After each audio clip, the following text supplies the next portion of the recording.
Israel says it is moving toward the next stage of its offensive against Gaza.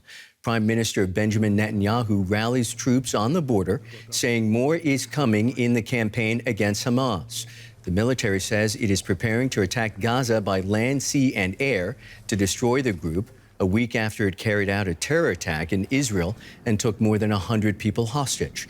Israeli airstrikes pounded targets in Gaza overnight ahead of the anticipated ground assault. The World Health Organization says an Israeli order forcing people to evacuate from hospitals in northern Gaza is a death sentence. Israeli officials say there are 2 safe routes for families to relocate south of the Wadi Gaza wetlands that run across the territory. Many displaced Gazans have taken refuge at United Nations schools in southern Gaza. Food, water, and medical supplies are running low. Israel's military says it has been attacking targets it believes are linked to Hamas. But Hamas says more than 70 civilians were killed in an airstrike on one of the highways. The morgue at Gaza's Al-Shifa hospital is overflowing. Workers stack corpses in the parking lot outside. Bodies are coming in faster than relatives can claim them, and the hospital has run out of space for the remains. Israel's bombing campaign on the territory of 2.3 million has leveled entire neighborhoods, killing more than 2,000 Palestinians and wounding many more. Some of the injured are being treated in hospital corridors. Many of them are children. A shortage of beds, medical supplies, and power outages have left hospitals in the north struggling to cope. The World Health Organization says forcing the critically ill to move south amounts to a death sentence. It also says the evacuation order has left exhausted health workers facing a choice between abandoning patients or staying behind and putting their own lives at risk. Israel's evacuation order means the clinic became a shelter for more than 35,000 refugees. Many have set up makeshift tents in the front of the building, using carpets, curtains, and whatever they could salvage from their homes. We received messages on our phones, so we left quickly. We came here to the hospital, but the place is more crowded than the schools. Everyone came here. There are no bathrooms, no food, no water. Nobody cares about us. I was displaced with my family, 16 of us. We go from place to place. May God help us. The UN is calling on Israel to immediately reverse the evacuation order. But for countless Gazans, it's already too late. Our correspondent, Tanya Kramer, is in Ashdod, southern Israel, near the Gaza border. She told us more about the situation on the ground. Well, right here now in southern Israel, it's quiet this morning, but it's also a tense morning because, of course, everybody here also is waiting what's happening next. A lot of the towns and villages and kibbutzim around the Gaza border area have been evacuated as well. A lot of people are here also on the move, staying with relatives further up north. Last night there have been several rocket barrages into Israel, also to Ashdod and also to Tel Aviv. But as you said as well, the airstrikes and the bombardments of Gaza are also continuing at this time. Are indications any clearer today that Israel may soon launch its ground offensive on Gaza? I mean, this is what everybody is, of course, waiting for. The timing is unclear. There will be an element of surprise still, although everybody's expecting it. It seems to be rather imminent, but we don't know. The army said that they plan to implement a wide range of operational offensive plans and a wider ground operation. They said that in a statement. It is certainly also made more difficult by the fact that there are over 100 hostages being held in Gaza So it is not, just going in for a ground operation. But it's not just the south that Israelis are looking at. They're also looking up north, because in recent days there have been a lot of exchanges of fire, also with Hezbollah, again yesterday, and also now with Syria. And we understand that the US is sending another carrier that's quite unusual to the eastern Mediterranean to support Israel. Again, also to show and to probably in a message to other actors here in the region not to take part in this war. Deterrence. Tanya, almost half the Gazan population, as you well know, residents in the north, has been told to relocate in what we all keep reminding viewers is one of the world's most congested places. Now we hear many can't flee south into Egypt because the Rafah crossing there is closed. One of the reasons why the UN and aid groups say humanitarian crisis is looming there. Any relief coming for those Palestinians? Well, we understand that there are trucks on the Egyptian side. For the moment, they are not passing, but the whole situation in Gaza is deteriorating by the hour. I had the chance to talk to one of our colleagues there, another fellow journalist in Gaza, who's also himself on the move. He is from Gaza City and moved down to the southern part, and he was telling me how difficult it is. He still had some fuel in his car, but there's not much gasoline left at the gas stations. They refer from one to the next. For people who have a car, those who don't have transport, they go by foot, others go on donkey carts. The water situation is a problem. There's no electricity.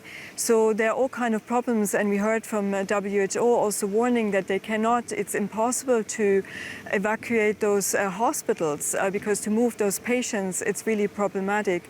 So we also understand that there are efforts to try to get out some Palestinians who have a dual citizenship or foreigners with a foreign passport. But as of last night, they were still stranded in the Rafah crossing, as well as the aid that's supposed to come in. But you also have to understand, you also have to be able then, once the aid comes in, that it can be distributed. And with this very weak infrastructure at the moment that there is, with all these problems, this will be very, very difficult. To say it's a dynamic situation would be a gross understatement. That is Tanya Kramer in Ashdod. Many, many thanks. Margaret Harris from the World Health Organization described what's being done to help civilians in Gaza. So we're doing everything we can, including condemning the evacuation orders for the 22 hospitals in the north of Gaza, the northern part of Gaza, that have been given repeated orders by the Israelis to remove. They cannot. They're treating more than 2,000 inpatients. Many of them are severely ill. Their lives are hanging in the balance as it is, and they certainly can't be moved. And even if they could, there's no capacity in the southern hospitals. They're already completely overstretched. We are also verifying and condemning attacks on health. We're seeing that we've verified at least 41 attacks on health that have led to the loss of life of 11 healthcare workers on duty. We've learned of another 4 who lost their lives just in the last 24 hours. We are verifying those, and we know of 16 injuries. But the critical thing, and the thing we can't do, is get the supplies in. All the medicines are running out. There's desperate need for pain relief, for instance, with all these people with injuries. Just imagine trying to treat a child with burns who's crying in pain and you can't do anything for them. We have the supplies ready. They're waiting 20 kilometers away, but we need the borders open. We need to be able to deliver them. So on the Egyptian side, we are told it can be open, but it is apparently not yet safe to open on the other side, that it is still an unsafe crossing. But we have certainly our Director General, Dr. Tedros Adhanom Ghebreyesus, had a meeting with the Egyptian president some days ago, and there was agreement that they would open the border for our supplies to go in, but it has not been possible to bring them in. In other developments, Gazan officials say Israel's airstrikes have killed more than 2,300 people. Hamas's terror attacks claimed more than 1,300 Israelis. The U.S. has sent a second aircraft carrier to the eastern Mediterranean to support Israel and prevent any regional conflict. Israel's communications minister wants Al Jazeera's local bureau shut down, having accused the Qatar-based news channel of incitement. Let's bring in DW's senior international correspondent, Funny Fachar, who's in Jerusalem. Funny, it's now been a week since Hamas's terrorist attacks. What's the climate in Jerusalem right now?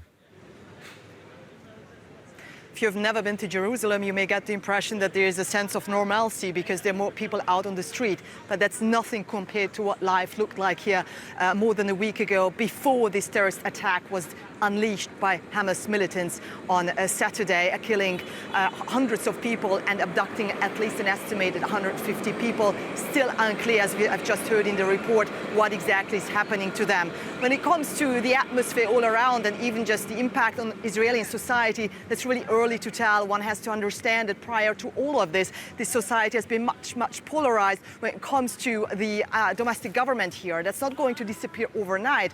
What I do see, however, that people talk less and less actually about domestic politics, and rather they are united both in their grief, in their anger as well, how it could come to this situation that so many people in Israel have been killed, but also increasingly questions are being also raised with regard to Israel's moral responsibility when it comes to people in Palestine, in Gaza Strip, and when it comes to the Palestinian people. People are asking themselves here, why is it that the entire Gaza region has to pay the price for the actions of the Hamas militants, so basically for the actions of a few. And as we have seen there by my colleague Sander filing the report from Tel Aviv, people are asking for the release of their family members. They are asking for the government to pay attention, making sure that they're not becoming, to say so, a collateral damage as Israel is amassing the forces there alongside the Gaza border, ready to go in, ready to strike, and unclear what that's going to mean for ordinary citizens, but as well as the hostages that are inside in Gaza Strip. Funny, very quickly, we have less than half a minute. While the U.S. Secretary of State is on a lightning tour through the Middle East in hopes of limiting the conflict, Washington has dispatched the second aircraft carrier to the eastern Mediterranean. What's the message the U.S. is trying to send here? Briefly, deterrence, making sure that, for example, Iran or Iran-backed Hezbollah, the militant group in Lebanon, does not get involved, that Syria does not get involved in this conflict, making sure that there's de-escalation before this conflict is widening. And even though we're hearing that Secretary of State Blinken has met Crown Prince Abdullah in Saudi Arabia, it is completely unclear whether he can achieve this de-escalation. DW's Funny Fachar.